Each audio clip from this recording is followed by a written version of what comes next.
seguimos con más Boca de Selección. Si les parece, muchachos, a ver, porque el mundo Boca es enorme, es amplísimo. Y eso no solo dentro del campo de juego, entre los jugadores, dirigentes, cuerpo técnico, sino también fuera del mismo, entre los hinchas.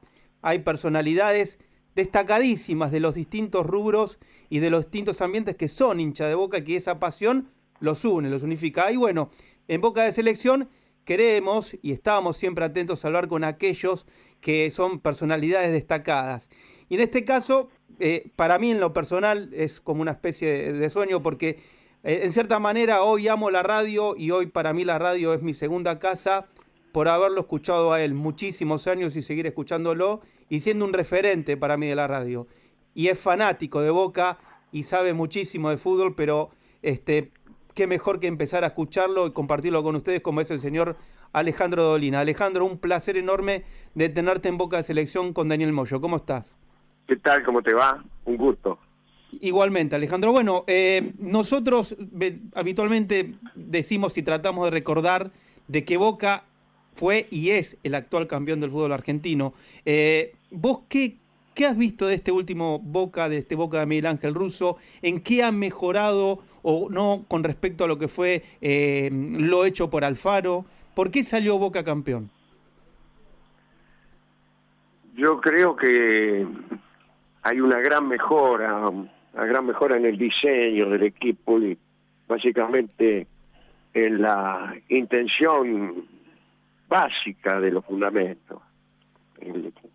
Alfaro arma los equipos de un modo diferente al que tiene Russo. Russo es un poco más audaz. Alfaro no consiguió tampoco, hay que decirlo, mucha respuesta de algunos jugadores que mejoraron sensiblemente con Miguel Ángel Russo. Pero en principio yo creo que son representantes Russo y Alfaro de una distinta concepción del fútbol. Russo evidentemente es un hombre, yo en principio parece que fuera de más ataque. A mí me parece que es de mejor trato, de mejor racionamiento futbolístico. Sí. Aparece como más sutil el juego de Russo. Y evidentemente también hemos contado con una gran levantada espiritual, una sensación de cambio en Boca Juniors, que produjo también un estado espiritual que ha venido a favorecer el juego, naturalmente, y a producir prácticamente ese milagro, porque Boca estaba en una situación bastante difícil en algún momento, que parecía desventajosa, y sin embargo pudo prácticamente hacer historia, porque nadie había logrado esa circunstancia de ganar, siento que venía de atrás, ¿no? Claro. Así que cuestiones técnicas, cuestiones anímicas, cuestiones, diría yo, de cambio de dirigentes, que también implican el final de una época, etcétera, etcétera. Todo eso fortaleció a Boca y le permitió ganar ajustadamente. Y en ese cambio espiritual que bien marcás vos, Alejandro, y que tiene que ver con no solo con la llegada de Russo, sino también un cambio dirigencial, ¿en qué crees que ha aportado desde su rubro, de su marca como dirigente, en esta nueva experiencia que tiene él, Juan Román Riquelme? Yo creo que cuando hablo del cambio espiritual estoy hablando de Riquelme, mucho más que del resto de la dirigencia, porque le imprime verdaderamente un sentido de espíritu, de cambio, de visión del fútbol es Riquelme. Los demás son dirigentes correctos que han venido incluso a terminar con una época que por ahí a uno puede no gustarle mucho, pero la cara visible en lo futbolístico evidentemente que es Riquelme, consagrado en el último tiempo como lo que realmente es, desaparecidos las cuestiones del momento, por decirlo así. La figura de Riquelme yo creo que se ha agigantado en los últimos tiempos. Sí. Y ya incluso periodistas que a veces lo toreaban lo perseguían, algunos pequeños enemigos que se había ganado o que le habían tocado a Riquelme durante su época de futbolista han tenido que rendirse ante la evidencia histórica de que se trata verdaderamente no solo de un extraordinario jugador, sino de una personalidad capaz de influir fuertemente en todo lo que lo rodea. Hace poco hablábamos con nuestros compañeros, Marcelo Lerner, sobre todo, que ahora también va a presentarse y hablar contigo, Alejandro, y decía, y Román está manejando el tema del fútbol como él era como jugador, tranquilo, pausado. Claro. Digo, ¿se puede trasladar la manera de jugar a la pelota, como a mí me gusta decirlo, como creo que a vos también te gusta jugar a la pelota, a ser dirigente? O sea, ¿se puede tomar como un modo de vida y de trabajo en la manera en que vos jugabas? No solo como dirigente, en la vida en general. Al parecer en el caso de Riquelme sí, en otros casos no. Pero porque el juego de Riquelme es un juego de pensamiento. Como jugador estoy hablando. Sí. Es un jugador de pensamiento. Hay jugadores que son prácticamente individuales en su juego, que tienen cualidades físicas y técnicas extraordinarias, pero que a lo mejor no influyen tanto en el resto del equipo, no hacen jugar mejor a sus compañeros, tienen su rendimiento para el equipo, pero jugadores como Riquelme, como Bochini, como Zinedine Zidane, todos estos tipos le proporcionan a los compañeros un plus. Son jugadores de economía, de movimientos, que tienen ideas colectivas, no solo ideas individuales, sino que resuelven problemas colectivos. Esa clase de juego es un juego de pensamiento y es más fácil, supongo yo, que se trasladen a otros aspectos de la vida. Después por ahí hay jugadores veloces que bueno, que van perdiendo incluso jerarquía conforme pierden velocidad y no tienen por ahí un pensamiento conceptual tan determinado. Antes de pasarte con mis compañeros, estamos hablando con Alejandro Dolina, ni más ni menos, con Horacio Zamudio, con Marcelo Lerner. Recién sumaste otros nombres al de Riquelme también, hablando en concepción de juego. ¿Hoy hay jugadores con ese estilo? ¿Hoy ves algún jugador con ese estilo hoy? Hay Pensante, menos. Hay menos. Evidente hay menos.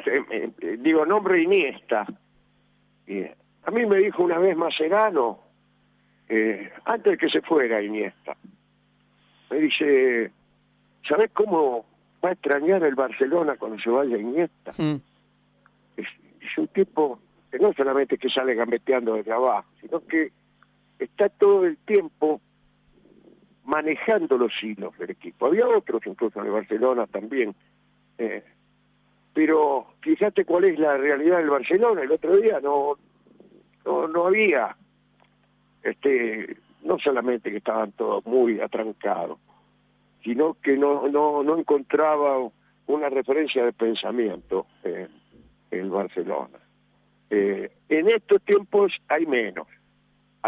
Estamos en un momento, y me temo que viene con con este liderazgo que parece empezar a perfilar el Bayern, una época no tan riquelmeana. Pero hay menos. Y si me pusiera a pensar, seguramente encontrarías algunos pichones de Riquelme, pero también desapareció el puesto, si querés. Claro, es el de también enganche, desapareció el puesto, hay pocos enganches. No se ve ahora en estos últimos 2-3 años no se ve tanto. Pero digo, vos hoy Messi no es ese referente, ese norte a mirar en fútbol. Sí, pero justamente Messi, si bien ha añadido a su juego con los años esa condición de organizador, de asistencia y de jugar para el equipo, no son esas las virtudes que vos ves a primera vista.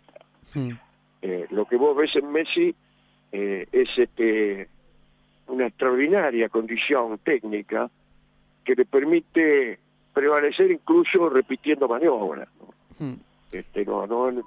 No es un tipo de tanta imaginación como tanta realización. Es un tipo al que es difícil superarlo, que es rápido, que es técnico, que te pega la pelota como nadie, que te puede dejar parado con un solo movimiento, pero si bien, insisto, en los últimos años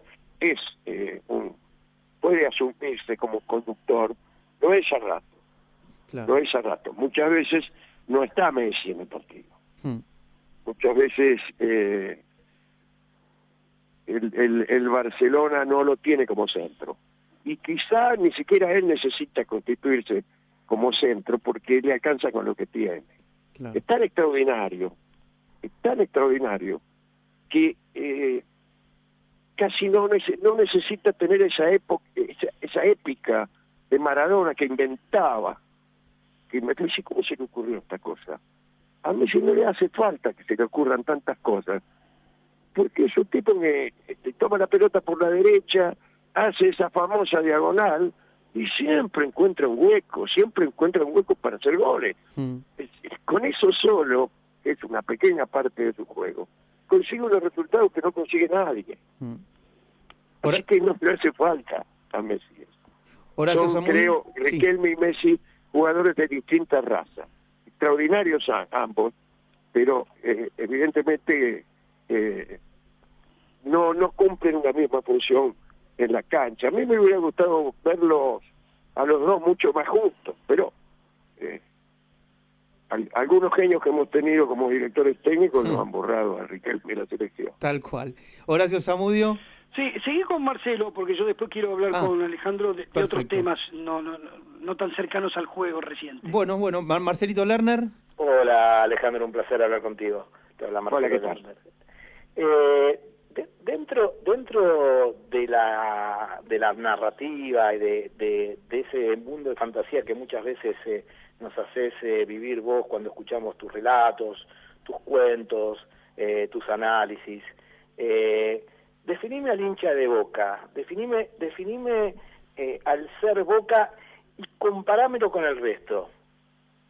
No, la verdad es que soy un refutador de leyendas en ese caso. Yo no creo en la construcción mitológica del hincha de Boca como supuestamente de extracción más humilde que el de River, como más popular, como más nacional, y mucho menos como defensor de un estilo de juego que tiene que ver con la garra, con la fuerza, con el entusiasmo, con el no rendirse. Yo no creo eso. Creo que eso es una construcción que en este tiempo no es verdadera. No es verdadera. Y como tampoco creo que uno se hace hincha de Boca por un carácter, por un, como podríamos decir, un biotipo. Entonces todos los hombres pasionales serían hinchas de Boca y los hombres demasiado pensantes serían de River, y el hincha de River sería rico y el de Boca pobre, y la verdad es que no es así. Es un mundo más amplio, es un mundo donde entran todos, pero igual... Donde entran todos, es un mundo estadístico muy frío, hay hinchas de Boca que son verdaderamente detectables, y yo no tengo tampoco esa superstición de salvarlos porque son hinchas de Boca. Ajá. Me parece que es un corte absolutamente transversal y casual de la realidad. Primero porque no son hinchas de Boca en la Boca, porque ni hay mayoría de hinchas de Boca en determinados barrios, o en determinadas clases sociales, o en determinados pensamientos políticos. A veces, por casualidad, sucede, pero si alguna vez sucedió, ya no sucede más. Y para Alejandro Dolina, que seguramente tiene un recorrido como hincha de Boca ya de muchos años, desde que naciste, pero bueno, ¿cómo ordenás a tus ídolos bosteros, ¿sí? Me imagino que lo habrás visto a Rojitas, y si no te contaron, pero me imagino que lo habrás visto. Sí, lo vi mucho, sí. Y que habrás visto, bueno, no sé, a Márcico y a otros. ¿Cómo sería tu podio de hinchas? De ídolos, perdón. O sea, ¿qué es lo que busco en un ídolo o una reseña histórica, orden histórico de los ídolos? Ahí está. Y el orden histórico empieza por la infancia. Y en la infancia está Ernesto Grillo. Ajá. Y quizás porque a lo mejor es verdad que nuestra patria es la infancia. Quizás es Grillo el que yo más quiero ahora, en un mundo mítico, en un mundo en donde te acordás de tu mamá, tu papá, esas cosas, ¿no? Después Rojitas, que jugó también con Grillo. Y después la otra época de Madurga, y finalmente aparece, naturalmente, ¿no? Diego Maradona. Diego Maradona, que es un ídolo extra Boca. Y ahí empiezan los ídolos más racionales, en el sentido de que, ¿por qué te gusta Maradona? Y porque juega fenómeno. ¿Qué querés que te haga? ¿Qué querés que te haga? Juega tan bien que no podés estar en contra. A mí me parece, incluso así como jugador aficionado que he sido y soy todavía, que si bien yo he escrito alguna cosa al respecto, diciendo que por ahí en un picado conviene elegir a las personas más queridas que no a los que mejor juegan, también puede ser cierto que el mejor amigo es el que te la da redonda. Así que, aunque no hubiera jugado en Boca, Diego también sería mi ídolo. Y aparte he tenido la suerte de conocerlo, y todo esto que yo te nombro, incluido lo que viene después de Diego, como naturalmente y para siempre Román. El único que yo he conocido, y mucho, que incluso tenemos una especie de afecto mutuo, un afecto que va, que no es parejo, ¿no? Sino que simplemente Maradona ha sido generoso conmigo en algunas oportunidades, no es que seamos amigos del alma, pero al único que he conocido es a él. Mirá vos. A Román no lo conozco personalmente, apenas si hemos tenido unos saludos circunstanciales. Esa es mi línea esa línea. Qué bueno, sí. De Grillo, Rojitas, Maradona, Riquelme. Lo trajiste a Grillo, Alejandro, que generalmente no se nombra, ¿no? Porque, bueno, puede ser también un tema de lejanía del tiempo, pero... Es un tema de lejanía del tiempo, sí. Claro. Era un jugadorazo.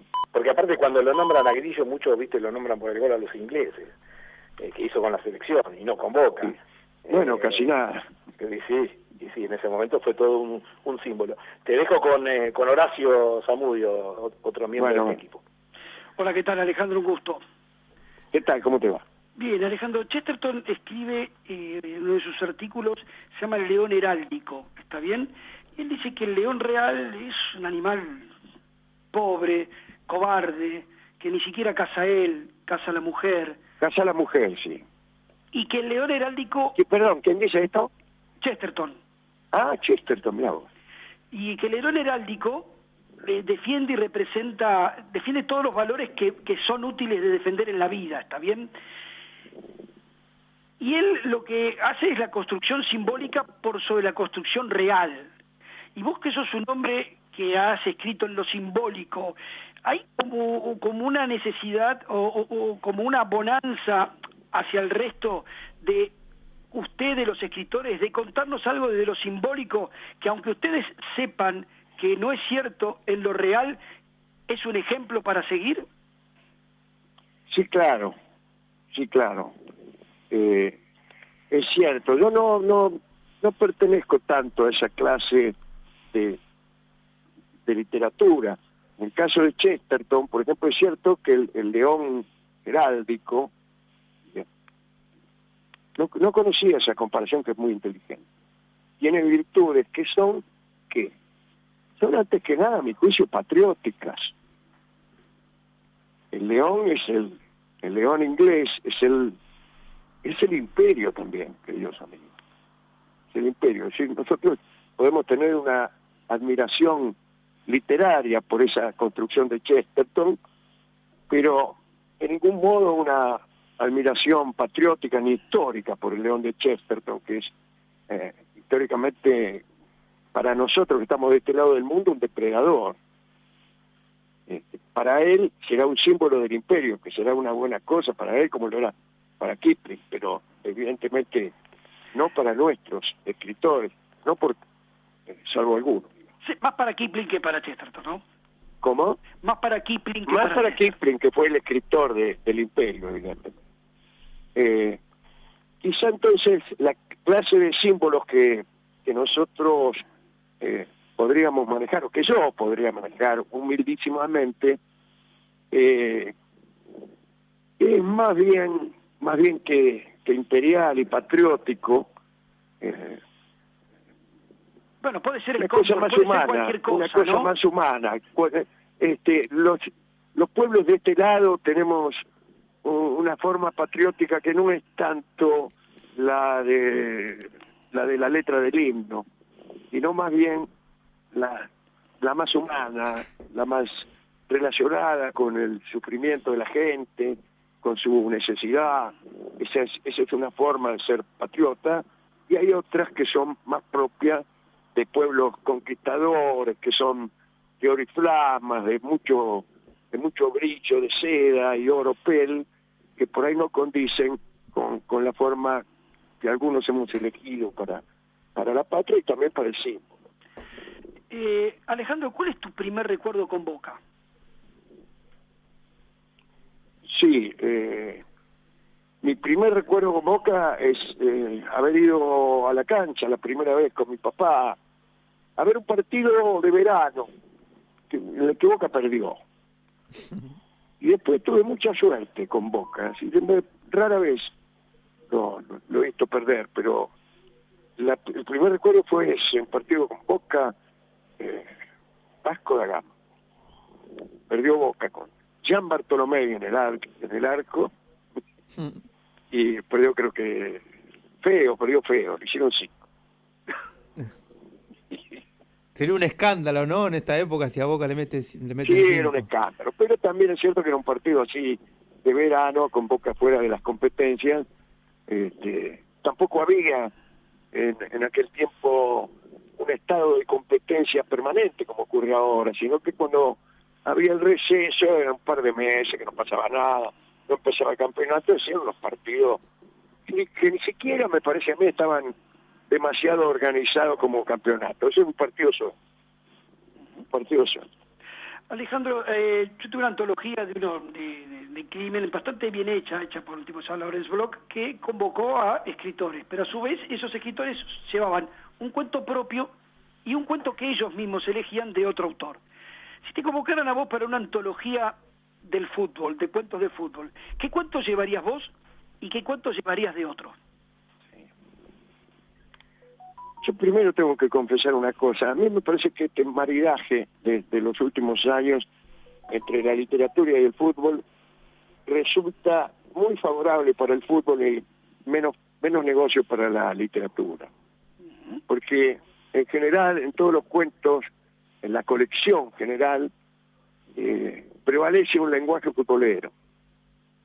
El lenguaje que se usa no es tanto el de la literatura, sino el del hincha de fútbol, devenido escritor. Incluyo en este juicio a algunos cuentos que yo he escrito acerca del fútbol. Son cuentos sobre fútbol y escritos desde el pensamiento futbolístico, no desde el pensamiento literario. Rara vez, por no decir que nunca, sucede al revés. La literatura como oficio, como gestora también de un juicio acerca de la condición humana, que es propio de los poetas, ha prevalecido por sobre esa estructura evidentemente futbolística que hay en casi todos los cuentos. Puedo ir más adelante en esto. ¿qué es una estructura futbolística? Bueno, se usa el lenguaje, es un lenguaje más de relatores deportivos o de hinchas que comentan partidos que de un sujeto de enunciación literario. Primero. Segundo, los argumentos son siempre de un cierto suspenso. Parece que perdemos pero ganamos, parece que ganamos pero perdemos. Así que yo no sé si a mí me gustan tanto los cuentos de fútbol. Bueno, y ahora yendo a que todo gran escritor es un gran lector, ¿quién ha sido la persona que más te ha gustado leer o que has admirado, que has dicho de haber podido tener la posibilidad, me hubiese gustado tener esta pluma? ¿Escritores en general o escritores que hayan escrito sobre fútbol? No, escritores en general. La respuesta es Borges. Uh-huh. La respuesta es Borges. Yo casi lo leí de un modo obsesivo, ¿no? Buscando hasta las últimas páginas olvidadas para leerlas casi como un maniático, ¿no? Pero evidentemente es un escritor supremo, soberbio, y le debo a él posiblemente más horas de felicidad que a ningún otro. Bueno, por mi parte agradecerte, he sido un lector, te conozco de la época de la revista Humor, y de aquellos artículos que todos esperábamos siempre de tu pluma, y bueno, agradecerte todo lo que nos has dado, todo lo que nos has dado. Es importante que la gente como ustedes sepan que hay un apetito, que hay vacíos por cubrir, y que por sobre todo siempre que uno lee a alguien hay una admiración, ¿no? Por alguien que se pone delante de una hoja y logra escribir más que los 4 renglones que escribiría cada uno de nosotros. No crea que yo estoy tan lejos de eso, no. A mí también me cuestan los renglones. Bueno, pero lo superás. No siempre, no creo. Alejandro, entre tantas historias y cuentos que has hecho a lo largo de tu vida, ¿imaginabas una situación así que se está viviendo en el mundo? No, realmente no. Porque es un cuento fantasioso, podríamos decir. Es un cuento ¿no? tremendo y siniestro, ¿no? Y siniestro, sí. Qué increíble. Pero hasta tanto se da así que cada uno de nosotros en lo personal, a lo mejor habrá hecho, como hacemos, alguna clase de proyecto para este año. Si bueno, este año voy a hacer esto. Habrá calculado. Y entonces, cuando uno calcula, dice, bueno, ¿cuáles son los inconvenientes? ¿Qué es lo que puede pasar para que no podamos hacer? Supóngase que usted está preparando, como era en nuestro caso, una temporada de teatro. Sí. Y bueno, ¿qué te puede pasar? Y decís, bueno, a lo mejor la situación económica no es buena, la gente no va, o a lo mejor no se nos ocurre nada, o la gente rechaza lo que se nos ocurre, va a haber a otras cosas, o bueno, inventa 1000 cosas. Pero no se te puede ocurrir nunca. Bueno, ¿sabés qué te va a pasar? Va a haber una pandemia y la gente no va a poder ir al teatro. No es que no van a verte a vos, no es que va a ir menos porque porque no tiene dinero. No va a poder ir porque nadie va a ir al teatro en el mundo. Claro. Nunca, y a lo mejor nunca más. Bueno, tremendo, no lo podés pensar. Y te lo traslado. Estoy hablando de un proyecto estúpido como puede ser el nuestro, pero hay otros proyectos grandiosos, algunos de ellos, que sí, ¿qué puede pasar? ¿Qué nos puede pasar? Y eso no lo calculó nadie. Y te lo traslado a lo que significa para vos y para todos nosotros, futboleros de la vida, ver los estadios como se ven, terribles moles, desnudas, vacías, sí, claro. Y decir, y tengo que ver a estos tipos jugando, pero y los que están afuera no los puedo ver. Es como que decir, bueno, pero al fin y al cabo los que tenés que ver son los que juegan, pero se encuentra en ese desnudo del estadio un vacío que no se llena, ¿no? Y eso también desde luego, porque choca. Nosotros desde chicos hemos pensado el fútbol casi con un ruido de fondo. Claro. Y ese ruido, esa respiración, es lo que la multitud está sintiendo. Claro. De hecho, cuando jugabas en el barrio, decime la verdad, Alejandro, vos no querías que te vaya a ver alguien, o tu novia, claro, o tu viejo, venime a ver. Una buena jugada, uy, qué lindo sería que todos dijeran, oh. Claro. Y bueno, esperemos que al menos tenga un final más o menos razonable, ¿no? Que se pueda volver a una cierta normalidad. Ojalá que sí. Ojalá que sí. La esperanza está en la aparición de la vacuna, Alejandro, parece. Sí, claro, es un gran paso, evidentemente. Ojalá que podamos rápidamente resolverlo. Lo último, ya agradeciéndote tu tiempo, tu palabra, tu historia y todo, es, recién antes de hablar con vos hablamos con el Pepe José Horacio Basualdo. Y a y al último que le preguntamos que nos recuerde un poquito su infancia, qué es lo que más le marcó la infancia. El potrero, me dijo. Nos dijo el potrero. Y entonces yo se lo trasladé a la actualidad. Hoy, al futbolista, a lo que vemos, a lo que le pasa a la selección argentina, que vienen, como dice él, los jugadores tan europeizados. ¿Falta eso? ¿Falta potrero hoy? No lo sé, yo creo que no, porque ya no hay más potreros. Yo no estoy seguro. Mirá, es extraordinario lo que me decís, pero yo lamento ser también, en este caso, un poco refutador. Porque yo recuerdo muy bien el fútbol de potrero, muy bien, y evidentemente hay allí algo noble, algo que tiene que ver con lo solidario, que tiene que ver con la amistad, tiene que ver además con ese agrandamiento que uno hace del pasado, solamente porque nos vincula con lo que ya hemos perdido. Pero no saben lo mal que se jugaba en el potrero.